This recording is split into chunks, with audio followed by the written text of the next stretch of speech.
se usro, ak te strah bro, idi u crkvu ili pročitaj ponovo uputstvo za život. Ne postoji uslov koji moram zadovoljiti, tak nemamo šta za podijelit, uvijek se možemo zbrojit, jer sve je samo iskustvo.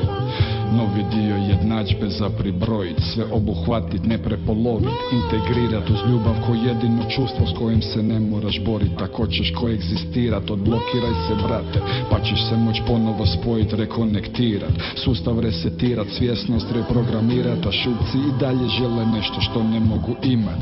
Ink 3 slova, vječiti underground pirat, bez slave, riječiti Andersan za ugravirat u glavu.